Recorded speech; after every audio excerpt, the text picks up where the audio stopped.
નમસ્કાર દર્શક મિત્રો, એચડી ન્યૂઝમાં આપનું હાર્દિક સ્વાગત છે। હું છું આપની સાથે આરડી વાઘેલા। જોઈએ આજના મુખ્ય સમાચાર। પ્રોગ્રેસ એલાયન્સ અંકલેશ્વર અને સરદાર પટેલ સમાજ સેવા ટ્રસ્ટ દ્વારા વંદન 2026 કાર્યક્રમનું આયોજન। અંકલેશ્વર જીઆઈડીસીમાં આવેલ સરદાર પટેલ વાડી ખાતે પ્રોગ્રેસ એલાયન્સ અંકલેશ્વર અને સરદાર પટેલ સમાજ સેવા ટ્રસ્ટ દ્વારા વંદન 2026 માતૃપિતૃ વંદના કાર્યક્રમનું આયોજન કરવામાં આવ્યું। પ્રોગ્રેસ એલાયન્સ અંકલેશ્વર અને સરદાર પટેલ સેવા ટ્રસ્ટ દ્વારા સરદાર પટેલ વાડી ખાતે વંદન 2026 માતૃપિતૃ વંદના કાર્યક્રમનું આયોજન કરવામાં આવ્યું હતું। માતા પિતા પ્રત્યે કૃતજ્ઞતા વ્યક્ત કરવાનું મંચ પૂરું પાડતો આ કાર્યક્રમ માત્ર એક સામાજિક આયોજન નહીં પરંતુ સંસ્કાર આધારિત સશક્ત પહેલ તરીકે સામે આવ્યું।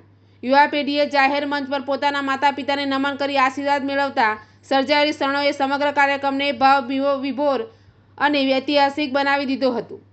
પ્રોગ્રેસ એલાયન્સ પ્રગતિ સાથે સંસ્કાર સંકલ્પનો રૂઢ અભિગમ અપનાવી રહ્યું છે, જ્યારે શ્રી સરદાર પટેલ સેવા સમાજ ટ્રસ્ટ વર્ષોથી સમાજમાં એકતા, સેવા અને સંસ્કારની પોષણ કરતું આવ્યું છે।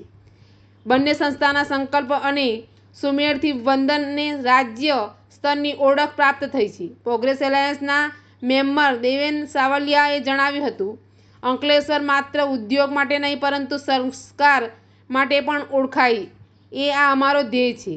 વંદન એ કાર્યક્રમ નહીં પરંતુ સમાજને મૂળ સાથે જોડતી એક સશક્ત પહેલ છે। વંદન 2026 એ રાજ્યના અનેક શહેરો માટે પણ એક પ્રેરણાદાયક મોડેલ પૂરું પાડ્યું છે। એચડી ન્યૂઝ સાથે રિપોર્ટ જયેશ પ્રજાપતિ, અંકલેશ્વર।